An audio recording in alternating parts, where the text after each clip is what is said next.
श्री शिवाय नमस्तु भीम हर हर महादेव। स्वागत है आपका हमारे चैनल सनातन धर्म का संसार पर। दोस्तों, आप सभी लोग जानते हैं कि 23 अप्रैल 2024 को है हनुमान जयंती। दोस्तों, हनुमान जयंती का दिन पूरे साल में सिर्फ एक बार आता है, इसलिए दोस्तों इस मौके को आप लोगों को अपने हाथ से नहीं जाने देना चाहिए।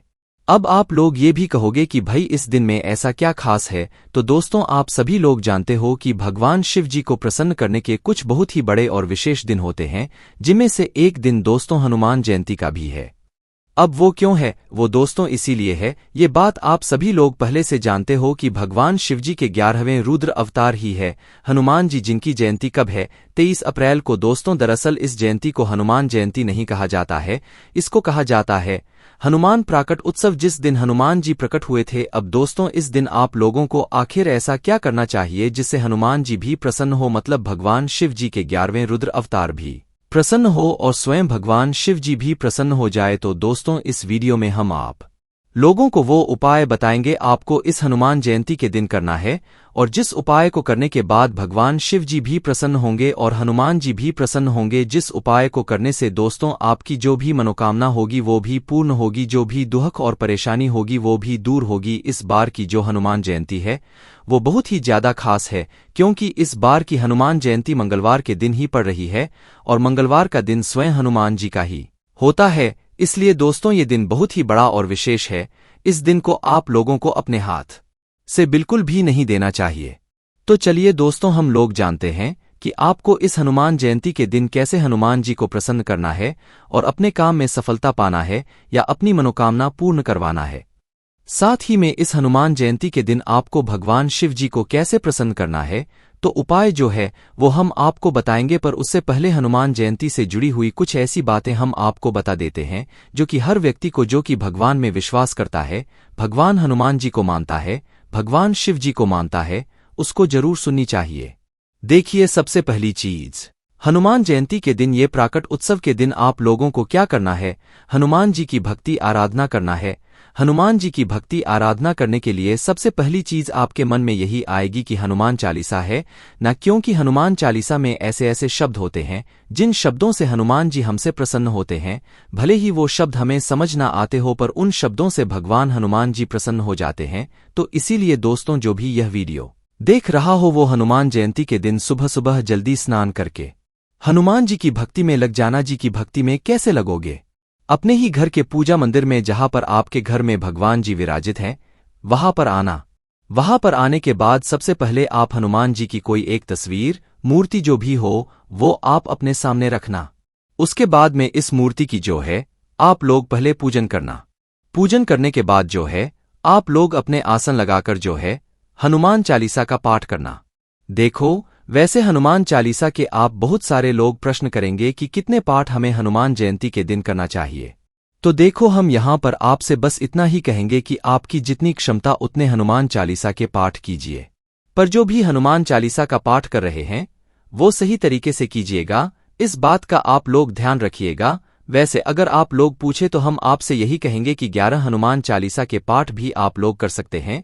वैसे कोई इसके नियम नहीं है कि भाई आप 51 भी कर सकते हो, आप 108 हनुमान चालीसा का पाठ भी कर सकते हो, आप 5 भी कर सकते हो, 7 भी कर सकते हो, 1 भी कर सकते हो। आपकी जितनी क्षमता हो आप उतने हनुमान चालीसा के पाठ इस हनुमान जयंती के दिन जरूर कीजिएगा।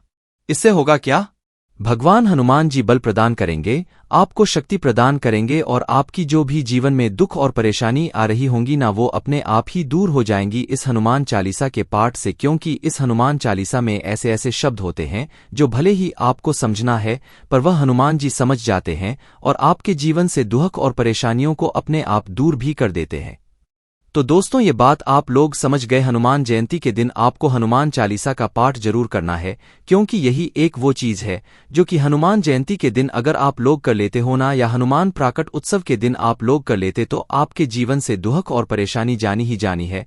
क्योंकि हनुमान जी से सभी डरते हैं, दुख और परेशानियां तो छोड़ो, बड़ी से बड़ी दुविधा भी डरती है ना। तो चलो दोस्तों अब हम बात करते हैं भगवान शिव जी को प्रसन्न करने वाले उस एक धतूरे वाले उपाय के बारे में। ठीक है, जिस धतूरे के फल से अगर आप लोग ये वाला उपाय हनुमान जयंती के दिन मंगलवार के दिन कर लेते हो ना, आपके जीवन में चाहे जो आपकी मनोकामना हो, चाहे जो आपकी दुख और परेशानी हो, चाहे जो आपका काम ना बन रहा हो भाई, आप लोग ये वाला उपाय एक बार कर लेना, इस हनुमान जयंती के दिन आपका जरूर बन जाएगा। देखो, हमने आपसे वीडियो के शुरू में ही कहा था कि इस वीडियो को देखने के बाद आप हनुमान जी को भी प्रसन्न करोगे और भगवान शिव जी को भी प्रसन्न करोगे, और भगवान शिव जी और हनुमान जी को अलग अलग नहीं है, भगवान शिव जी के ही 11वें रुद्र अवतार हनुमान जी यहाँ पर कहे जाते हैं। ठीक है, तो इसीलिए अब हनुमान जी को तो आपने प्रसन्न कर लिया, अब इसी दिन जो है आप भगवान शिव जी को कैसे प्रसन्न करोगे, अपनी मनोकामना को कैसे पूर्ण करोगे, तो देखो उसके लिए एक धतूरे के फल वाला उपाय है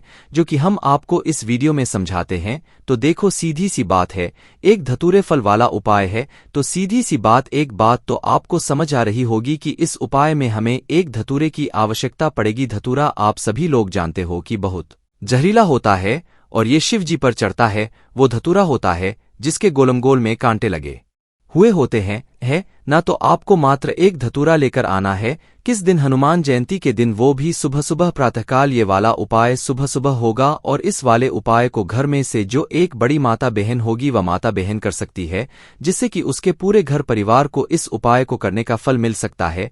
साथ ही अगर घर की बड़ी माता बहन इस वाले उपाय को ना कर पा रही हो किसी भी कारणवश, तो उस जगह पर फिर घर का कोई बड़ा व्यक्ति भी इस वाले उपाय को कर सकता है, चाहे वो पुरुष ही क्यों ना हो। ठीक है, आपको कोई दिक्कत नहीं आने वाली है। अब इस उपाय को हम समझते हैं कि आखिर करना कैसे है। तो देखो, इस वाले उपाय में सबसे पहले आपको एक धतूरा लाना पड़ेगा और शुद्धता का ध्यान रखिएगा जब आप उपाय की तैयारी करें या जब आप उपाय को करने जा रहे हो। ठीक है, तो एक धतूरा आपको लेना है और अपने साथ में एक लोटा शुद्ध जल भी भरकर रखना है। क्या रखना है? अपने साथ में लोटा शुद्ध जल भी भरकर रखना है। तो एक धतूरा और एक लोटा जल लेकर आपको अपने ही घर के पास में जो भी शिव मंदिर हो, शिव मंदिर जहां पर शिवालय हो, शिवजी की शिवलिंग विराजित हो, आप लोगों को वहां पर पहुंच जाना है। देखो, इन दोनों पूजन सामग्रियों के अलावा या इन दोनों उपाय सामग्री के अलावा जो भी आप पूजन करना चाहते हैं भगवान शिवजी की, वो पूजन सामग्री भी आप लोग लेकर जा सकते हैं। पर एक धतूरा और जो एक लोटा जल है वो आप लोगों को उपाय की सामग्री में ही लेकर जाना है। इसके अलावा जो आप पूजन सामग्री करना चाहते हैं, पूजन करना चाहते हैं, वे आप सामग्री लेकर जा सकते हैं। तो सबसे पहले आप भगवान शिवजी के मंदिर पहुंचिएगा। मंदिर पहुंचने के बाद भगवान शिव जी के दर्शन करिएगा। दर्शन करने के बाद आप शिवजी के शिवलिंग के पास में बैठ सकते हैं। अब दोस्तों, यहां पर हम आपको एक बात बता दें कि आप इस उपाय को जितना जल्दी सुबह हो सके उतना जल्दी करने की कोशिश करना। बाकी 10, 11, 12 बजे तक भी अगर उपाय करोगे तो भी कोई दिक्कत वाली बात नहीं है। इस उपाय को आप शाम के समय प्रदूषण में नहीं कर पाओगे, क्योंकि इस उपाय में हमें शिवजी के शिवलिंग के ऊपर जल चढ़ाना है। तो जैसे ही आप लोग शिवजी के मंदिर में प्रवेश करते हो, भगवान का आशीर्वाद लेते हो, उसके बाद शिवलिंग के पास में आप लोगों को बैठ जाना है। शिवलिंग के पास में बैठने के बाद दोस्तों, अब आपको यहां पर उपाय की शुरुआत करना है। ठीक है, उपाय को शुरू करना है। उपाय को कैसे शुरू करोगे? तो देखो, सबसे पहले चीज हम लोग अपने साथ में क्या लेकर आए हुए हैं? धतूरा। क्या लेकर आए हुए हो? धतूरा। अब इस धतूरे को ऐसा नहीं है कि शिवलिंग पर जाकर चढ़ा देना है, और ऐसा भी नहीं है कि आप जो एक लोटा जल अपने साथ में लेकर आए हुए हो, इस एक लोटे जल को आप सीधा भगवान शिवजी के शिवलिंग पर जाकर चढ़ा दो। उपाय को करने में जो है यही दो सामग्री लगने वाली है, इसलिए आपको को थोड़ा अच्छे से यहां पर समझना होगा। तो देखो, यहां पर जो आप धतूरा लेकर आए हुए हो, इस धतूरे को आप लोग फोड़ लो। फोड़ने का मतलब है कि उसे बीच में से खोल लो। इस धतूरे को आप अपने हाथों की मदद से भी फोड़ सकते हो या किसी भी सामग्री से फोड़ सकते हो। इस धतूरे को फोड़ने के बाद दोस्तों, इसके अंदर से एक सफेद कलर का फल निकलेगा जो कि धतूरे का ही फल होगा। आपको मात्र उस धतूरे के फल को निकाल लेना है। क्या करना है? निकाल लेना है। वो जो फल है वो सफेद कलर का होगा, इस बात का आप लोगों को ध्यान रखना है। धतूरा फोड़कर ही वह वाला फल निकलेगा, इसीलिए इस बात का भी आप लोगों को ध्यान रखना है। तो धतूरा जैसे ही आप लोग फोड़ लेते हो, तो धतूरा फोड़ने के बाद उसके अंदर से जो सफेद कलर का, जो मतलब सफेद रंग का जो फल होगा धतूरे का, उस फल को आपको निकाल लेना है। और जो फूटा हुआ धतूरा है उसको आपको साइड में रख देना है, क्योंकि इस वाले उपाय में हमें सिर्फ उस धतूरे के फल की आवश्यकता पड़ेगी। उस धतूरे के ऊपर का जो कवर होगा उसकी आवश्यकता नहीं पड़ेगी, ठीक है। तो धतूरे को फोड़कर उसके अंदर का जो सफेद कलर का जो फल होगा उसको निकाल लेना है, ठीक है। अब निकालने के बाद दोस्तों क्या करना आप लोगों को कि इस धतूरे के सफेद कलर के फल को आपको भगवान शिवजी के शिवलिंग के ऊपर चढ़ाना है। कहाँ पर चढ़ाना है? भगवान शिवजी के शिवलिंग के ऊपर चढ़ाना है इस धतूरे के फल को। सबसे पहले अब आप ये मत कहना कि भाई पहले हम जल चढ़ाएंगे या पहले हम उपाय की सामग्री चढ़ाएंगे। तो पहले आपको जल नहीं चढ़ाना है, पहले आपको यही धतूरे का फल शिवलिंग के ऊपर चढ़ाना है, ठीक है। भगवान शिव जी का नाम लेते हुए शिवलिंग के ऊपर इस धतूरे के फल को चढ़ा दिया आप लोगों ने। अब चढ़ाने के बाद दोस्तों क्या करना है, अपना वह एक लोटा जल निकाल लेना है जो अपने साथ में लेकर आए हुए हो। अब इस एक लोटे जल को क्या करना है आप लोगों को, भगवान शिवजी की शिवलिंग के ऊपर इसी धतूरे के फल के ऊपर आपको एक धारा से धीरे धीरे करके समर्पित करते जाना है, वो भी भगवान शिवजी का नाम लेते हुए।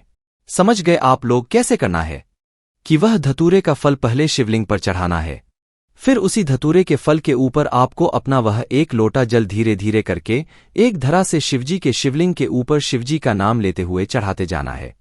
जैसे ही आपका वह पूरा एक लोटा जल चढ़ जाए उसके फल के ऊपर, उसके बाद में आप शिवलिंग के पास में बैठ जाइएगा। उसके बाद में भगवान से 2 मिनट अपनी वह मनोकामना बोलिएगा जिस मनोकामना के लिए आप लोगों ने अपना ये वाला उपाय किया है, जिस और दुख और परेशानी को दूर करने के लिए आप लोगों ने ये वाला उपाय किया है, ये जिस भी संकट से दूर होने के लिए आप लोगों ने ये वाला उपाय किया है। अपनी वह मनोकामना बोलकर भगवान से प्रार्थना करके 2 मिनट भगवान शिवजी के नाम का जाप करके आप भगवान शिवजी के मंदिर से उठ सकते हैं और आपका ये वाला उपाय यहां पर पूरा हो जाता है। इस उपाय को करने के बाद आपकी जो भी मनोकामना होगी, जो भी दुख और होगी, वो बहुत ही जल्द जो है आपकी मनोकामना पूर्ण हो जाएगी, क्योंकि आपने इस उपाय को एक बहुत ही बड़े और विशेष दिन पर पढ़ा है। क्योंकि इस बार की जो हनुमान जयंती है वो मंगलवार के दिन पड़ रही है और हनुमान जयंती का दिन वैसे भी बहुत ही ज्यादा विशेष होता है। और जब हनुमान जयंती के दिन ही भगवान मतलब हनुमान जी का सबसे प्रिय दिन मंगलवार पड़ जाए तो भाई ये तो एक बहुत ही बड़ी बात हो जाती है। और इसी तरह आप लोग ये वाला उपाय कर रहे हो तो सीधी सी बात है भगवान शिव जी आपको इस उपाय का फिल्म बहुत ही जल्दी और बहुत ही बड़ा करके देंगे। बाकी दोस्तों यहाँ पर ये वाला उपाय पूरा हो जाता है। इसी के साथ में दोस्तों दिन पूर्णिमा भी है, तो पूर्णिमा के दिन भी आप लोगों को जो है क्या करना चाहिए, अपने घर में शाम के समय या सुबह के समय मुख्य रूप से शुद्ध देसी गाय के दूध की चावल की खीर भी जरूर बनानी चाहिए। अब इस वीडियो में आप लोगों को जो है बहुत सारी चीजें मालूम पड़ गई हैं। इस दिन आप लोग भगवान शिव जी को आसानी से प्रसन्न कर पाओगे, अपने जीवन सुख और परेशानियों को बहुत आसानी से दूर कर पाओगे। तो उसके लिए सबसे पहले आप अपने घर में सुबह या शाम कोई भी एक टाइम तो विशेष रूप से अपने घर में चावल की शुद्ध देसी गाय की दूध की खीर जरूर बनाइएगा और उस खीर को पहले अपने घर में जो लड्डू गोपाल होंगे उनको भोग लगाइएगा। पूर्णिमा के दिन जिस घर में खीर बनती है वहीं उस घर में कभी लड़ाई झगड़ा नहीं होता है, सुख और शांति बनी रहती है। तो शुद्ध देसी गाय के दूध की चावल की खीर बनाकर उसको थोड़ा सा निकालकर लड्डू गोपाल को और अपने घर में सभी भगवानों को भोग लगाकर फिर उस खीर को आप घर के सभी सदस्य खाना आप खुद खाओगे कि भाई उस खीर का जो स्वाद था वो बहुत ही अलग था और उसमें भगवान का जो है आशीर्वाद भी यहाँ पर छिपा हुआ था और आपके घर में सुख और शांति भी बनी रहेगी, क्योंकि पूर्णिमा के दिन आप इस खीर का भगवान को भोग भी लगा रहे हैं और इसको जो है अपने घर परिवार के सभी सदस्य जनों में ग्रहण भी करा रहे हैं। बाकी दोस्तों यहाँ पर ये वाला उपाय पूरा हो जाता है। इस उपाय को करने में अगर आपको कोई भी दिक्कत समस्या परेशानी आती है तो उसे आप हमसे कमेंट करके पूछ सकते हैं। हनुमान जयंती से जुड़ी हुई हमने आपको सारी जानकारी दे दी है। बाकी दोस्तों इस उपाय करने में अगर आपको कोई भी दिक्कत समस्या आती है तो कमेंट करके पूछ सकते हैं। श्री शिवाय नमस्तु भीम, हर हर महादेव।